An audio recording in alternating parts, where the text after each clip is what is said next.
Bangladesh cricket বোর্ডের BCB সভাপতি নির্বাচনের আগে জমে উঠেছে উত্তাপ। সভাপতি পদে লড়াই হতে পারে বর্তমান সভাপতি আমিনুল ইসলাম বুলবুল ও সাবেক অধিনায়ক তামিম ইকবালের মধ্যে।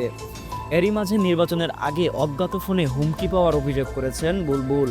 বৃহস্পতিবার আসন্ন নির্বাচনে অংশ না নেওয়ার আহ্বান জানিয়ে হুমকি দেওয়ার কথা জানিয়েছেন বিসিবি সভাপতি। ওই দিনই তার নিরাপত্তার জন্য গানম্যান চেয়ে স্বরাষ্ট্র মন্ত্রণালয়ে চিঠি পাঠায় বিসিবি।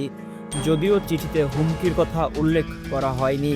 পরে বুলবুল এক বেসরকারি টিভি চ্যানেলে জানান অজ্ঞাত নম্বর থেকে তাকে ফোন দিয়ে নির্বাচন থেকে সরে দাঁড়াতে বলা হয়েছে।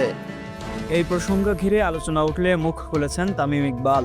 টেলিভিশনের এক টক শোতে তিনি বলেন, আমি এটা খুব একটা ফলো করিনি। যদি আসলেই হয়ে থাকে তাহলে খুবই দুঃখজনক। আমি ক্রিকেটার, সন্ত্রাসী নই। বুলবুল ভাই যখন কোনো মন্তব্য করেন সেটা পরিষ্কারভাবে বলা উচিত। মাঝে মধ্যে ওনার বক্তব্যে প্রশ্ন থেকে যায়। তামিম ইকবাল আরও বলেন, যদি সত্যিই এমন কল এসে থাকে তাহলে নম্বর তো থাকারই কথা। আমাদের দেশে পর্যাপ্ত ইন্টেলিজেন্স আছে। কল কোথা থেকে এসেছে বের করা সম্ভব। লুকোচুরি না করে প্রকাশ করে আইনের আশ্রয় নিলে ভালো হয়। না হলে এটা পরিষ্কার করা উচিত যে এরকম কিছু হয়নি। মাঝপথে রাখলে দ্বিধা তৈরি হয়।